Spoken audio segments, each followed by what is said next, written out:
My 13-year-old nephew met my wife for the first time and said, "I've seen you before." She froze, and what happened next left me shocked. What happened after that moment changed everything I thought I knew. Hi, my name is Alex. I'm a 30-year-old man who has been through a lot recently. Although some time has passed, I still feel like it all happened yesterday. I wanted to talk about this with someone outside of my family and friends. So here I am. Let me start from the beginning. I was born long after my brother. He was 16 years old when I was born. Due to the large age difference, we never had a close sibling bond. Although he spoiled me a lot, I felt that he treated me more like his own son than like his brother. By the time I was old enough to remember anything, my brother had already left for college. When I was 10 years old, I attended his wedding. They were already expecting a baby at that time, so I was excited not just for the wedding, but also to meet my nephew and have another kid to play with. 5 months after the wedding, my nephew Tony was born. I still clearly remember visiting him in the hospital right after he was born. I was so excited to see his little face and felt an overwhelming amount of love for him. After Tony came home, I spent all the time I could with my brother to help take care of him. As the years passed, my love for Tony only grew. I always offered to take care of him whenever my brother needed help. Instead of seeing ourselves as uncle and nephew, Tony and I felt more like brothers.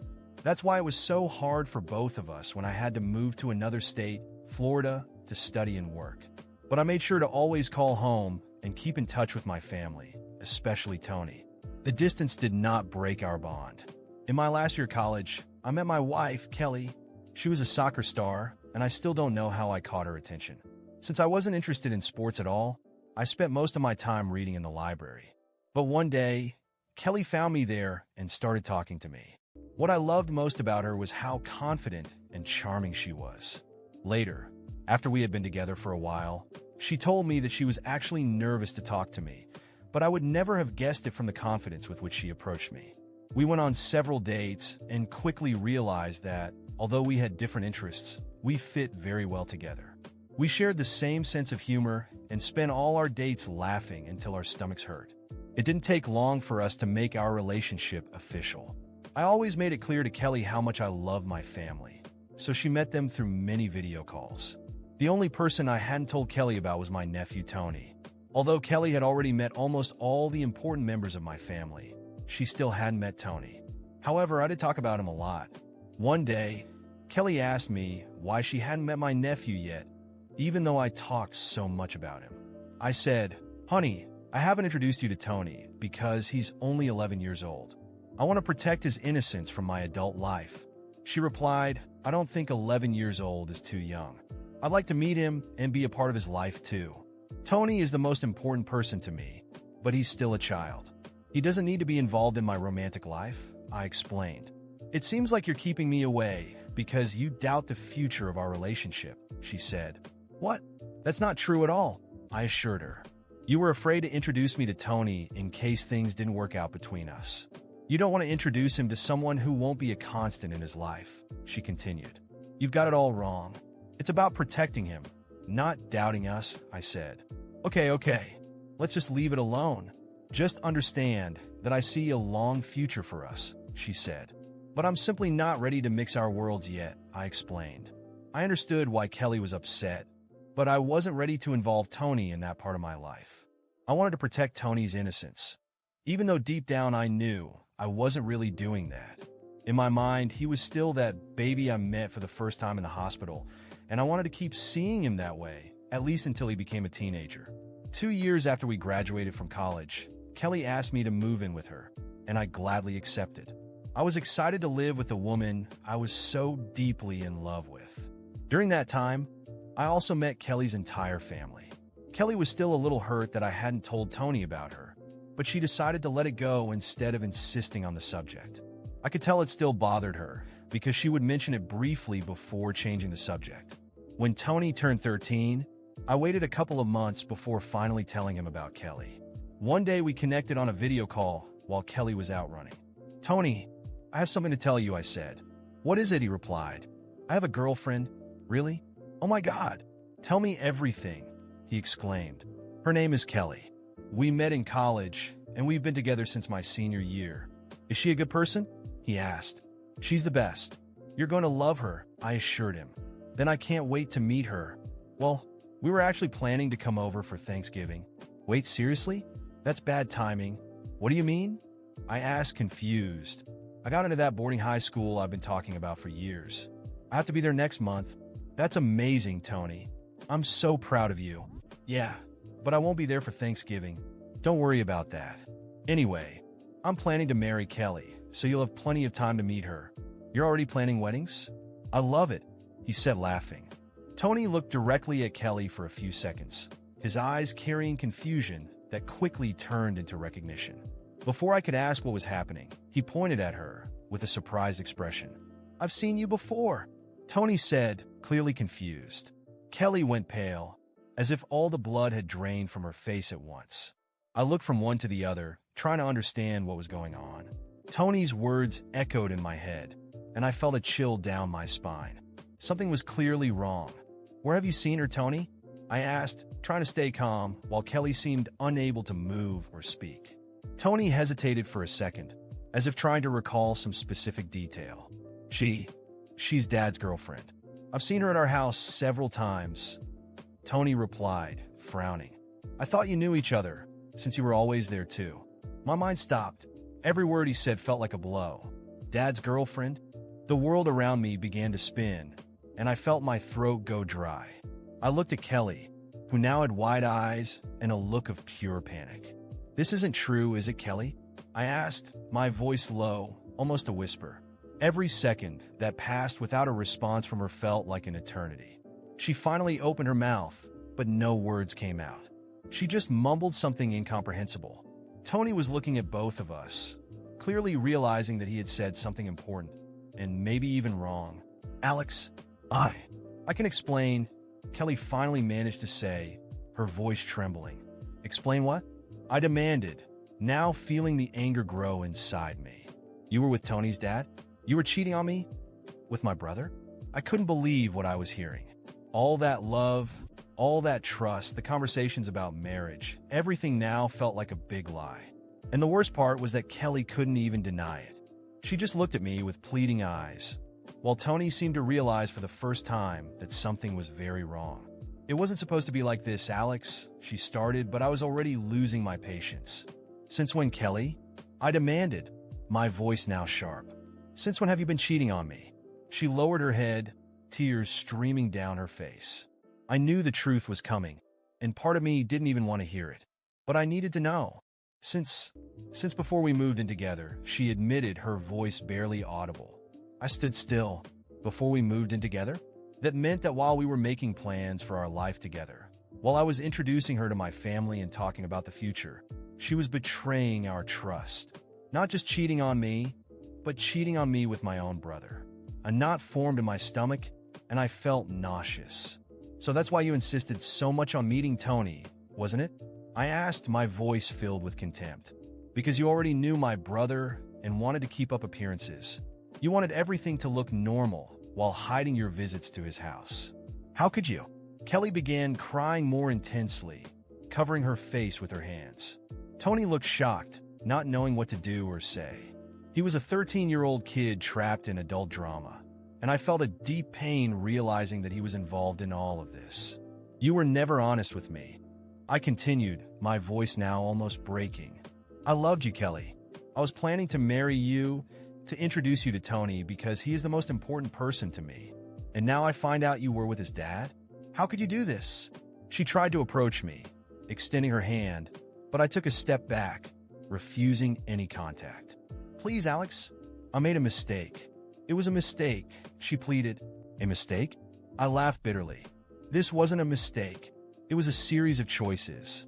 You chose to deceive me, chose to be with my brother, chose to lie to me day after day. There is no excuse for this, Kelly. At that moment, Tony started crying as well, feeling the weight of everything that was happening. I didn't know, Uncle Alex.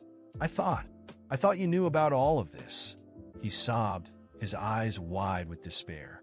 I approached Tony, kneeling down to be at his level, trying to ignore the whirlwind of emotions inside me for a moment to comfort him. It's not your fault, Tony. You didn't do anything wrong, okay? I said, my voice softening a little as I placed a hand on his shoulder. You just told the truth, and you are not to blame for any of this. Tony nodded, still crying. I turned to Kelly, who was still standing there, with the expression of someone who knew everything was over. I want you to leave, I finally said, my voice cold and determined. It's over, Kelly. I don't want to see you anymore. You destroyed everything we had. She tried to argue, but I raised my hand, signaling her to stop. Leave. Now. Kelly hesitated, but then she turned and left, still crying. I stayed there, kneeling beside Tony, trying to process everything that had happened. I felt a mixture of deep sadness and intense anger. All that time, all that trust, everything had been destroyed in a single moment. Tony hugged me, and I hugged him back, trying to find some comfort amidst the chaos. My brother, my own brother, had done this to me, and Kelly, the woman I had planned to spend the rest of my life with, had betrayed me in the worst possible way. I knew that nothing would ever be the same again. After Kelly left, I remained silent for a while, still hugging Tony. The pain of betrayal and the revelation was intense, but something else began to grow inside me. The need for answers.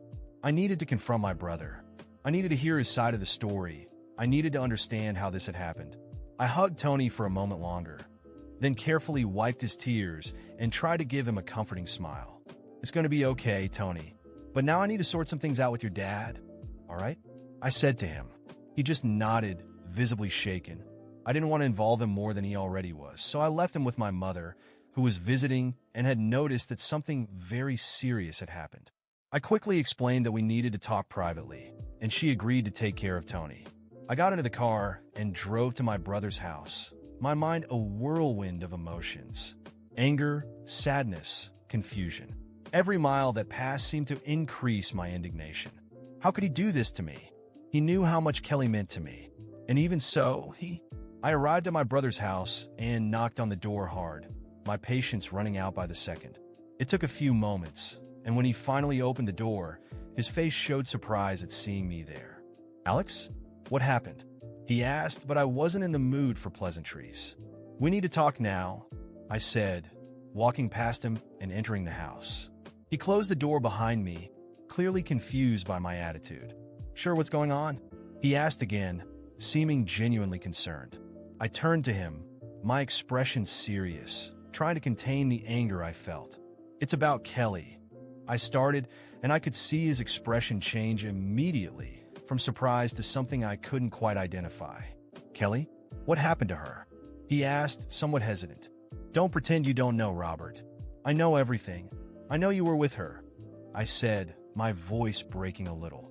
I know you were having an affair with my girlfriend. Robert's face paled, and he took a step back, completely stunned. What? Alex, wait. Where did you get that from? He stammered, clearly in shock. Tony told me. He recognized Kelly and said she was your girlfriend. How could you do this to me? How could you betray me, your own brother, like this? I exploded, feeling the anger bubble and the tears form in my eyes. Robert looked completely lost. He opened his mouth several times, trying to say something, but nothing came out. Finally, he took a deep breath and shook his head. Alex, I didn't know it was Kelly. I never knew she was your girlfriend. She never introduced herself as Kelly to me. He said, his voice desperate, trying to reach me. She told me her name was Rachel. For a moment, I was speechless. My mind was in a state of confusion, trying to process what he had said. Rachel? She was pretending to be someone else? But even so, the betrayal was still there. Do you expect me to believe that? I asked, my voice filled with pain. Do you want me to believe you never realized she was the same person? And even if she used another name, you were still with me while being with another woman. You still betrayed me. Robert seemed on the verge of tears now. He ran his hands through his hair, his expression full of regret and despair. Alex, I didn't know. I swear I didn't know it was the same person. We met about 1.5 years ago, and she told me she was single. I never connected the dots. I never thought you and she could be the same person, he said, his voice breaking. If I had known, I would never have done this. I swear, Alex, you're my brother. I would never hurt you like that on purpose. There was sincerity in his eyes, and that only made the situation even more painful. Because even if he didn't know, even if Kelly had pretended to be someone else, the fact was that my own brother had gotten involved with the woman I loved, and nothing he said could change that. It doesn't matter, Robert. You were with me while maintaining a relationship with another woman.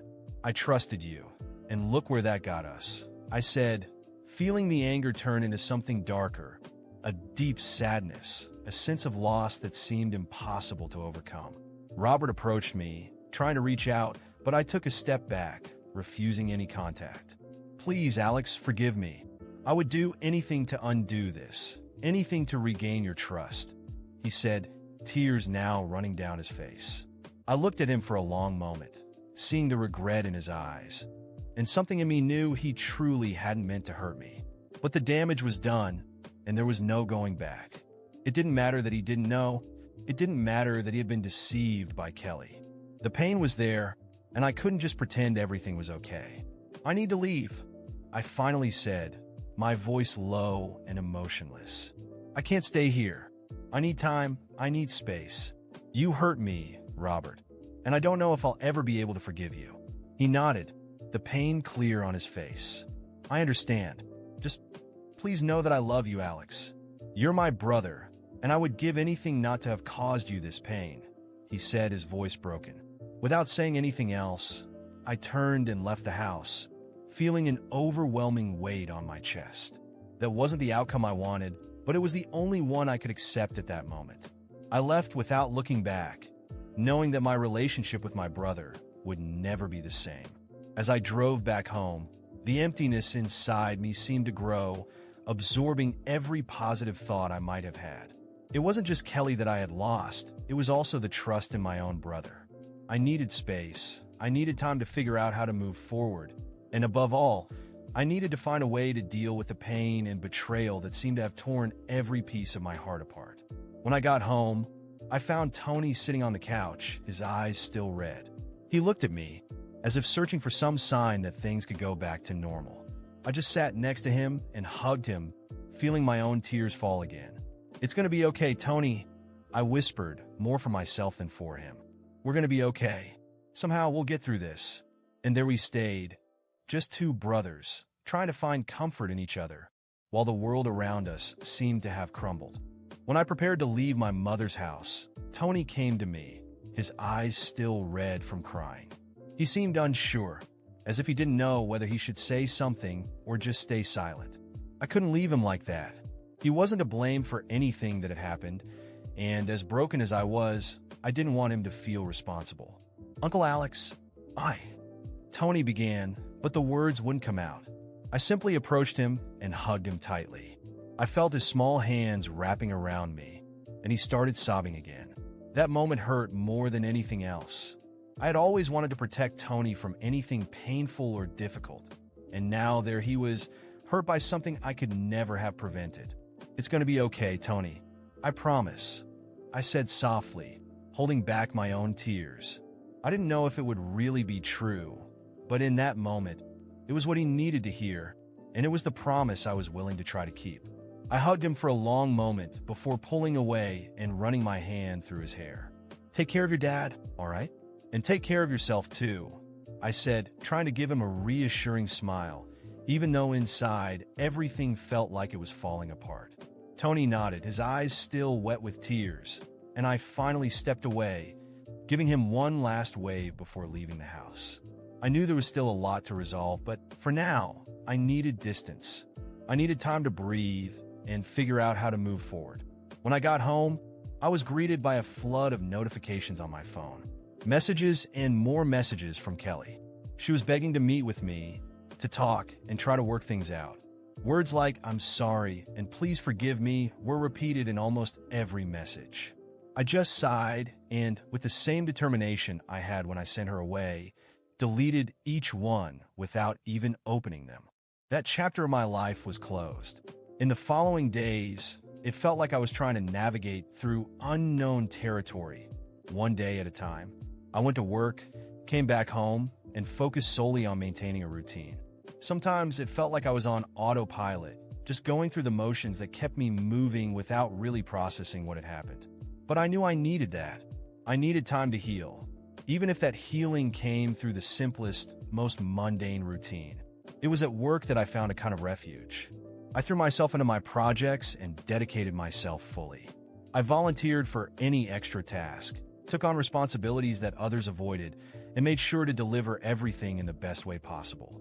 Not because I was seeking recognition, but because I needed to occupy my mind. I needed something to remind me that I still had value. As time went by, I began to see the fruits of that effort. My boss noticed my dedication and offered me a promotion. I began leading an important project, something that made me feel useful and capable again. Little by little, the sense of loss and pain was replaced by a sense of purpose. I was building something for myself, something that no one could take away. It was during this period that I met Sophie. She wasn't like Kelly, and at first, I wasn't sure if I wanted to enter into a relationship again. I was afraid of trusting, afraid of opening up, and ending up being betrayed again.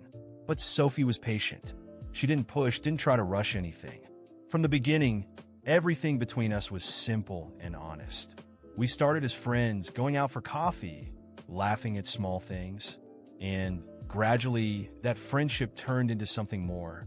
With Sophie, I learned that love didn't have to be complicated, that it didn't need to be a roller coaster of highs and lows. She was kind, fun, and genuinely cared about me. She knew about Kelly, knew about what had happened, and never judged my hesitations. On the contrary, she respected each of them and gave me the space I needed. I remember the first time I told her I loved her. It was a simple moment, without grand gestures or declarations, but it was sincere. We were sitting on the couch, watching a movie, when I turned to her and said, "I love you, Sophie." She smiled, her eyes filling with tears, and hugged me. In that moment, I felt that I was finally leaving the past behind. As my life moved forward, Kelly seemed to fall apart. I heard about her through mutual friends, people who still had some contact, or heard news indirectly. After we broke up, her life was never the same again. She tried to move on, tried to start other relationships, but it seemed that no one wanted to stay with her for real. Maybe it was the weight of the wrong choices she made. Maybe it was the guilt she carried with her. But the fact was that Kelly ended up alone. Financially, things weren't going well for her either. She lost her job due to impulsive decisions and, without stability, saw her personal projects fail one after another.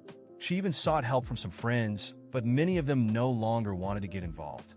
More and more, it seemed that life was exacting a high price for all the lies and betrayals she had committed. My brother, on the other hand, managed to move on, though our relationship was never the same again.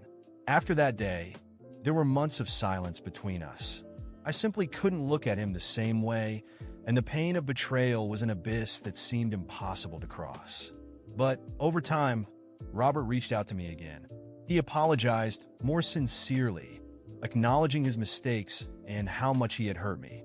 It wasn't easy, but eventually I accepted his apologies. Not because I had forgotten what he did, but because I didn't want to carry that weight for the rest of my life. Even so, the distance remained.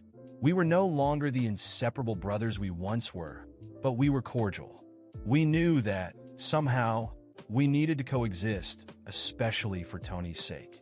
Robert seemed to have learned from his mistakes. He distanced himself from toxic relationships and focused on being a better father to Tony. And in some way, I respected that. Tony, for his part, grew up and became an incredible man. Despite all the difficulties he faced when he was just a kid, he showed a strength and resilience that made me immensely proud. He always kept in touch with me, and our conversations, little by little, became lighter and more carefree. Whenever we met, there was that inevitable moment when we laughed about the past, about how chaotic everything had been. Remember when I said I had seen Kelly before? Tony would say, laughing, "And how speechless you were." "Ah, how could I forget?" I would reply, laughing along with him. I think it was the most surreal moment of my life. We laughed because, in the end, we had overcome it. Each of us had found a way to move on. Me, now married to Sophie, happier than I ever imagined I could be. Tony, grown up and building his own life, with dreams and plans that I knew he would achieve. And even my brother, who, although he had made mistakes, managed to restart and became a better person because of it. As for Kelly, the last I heard of her, she was still alone and trying to find some direction.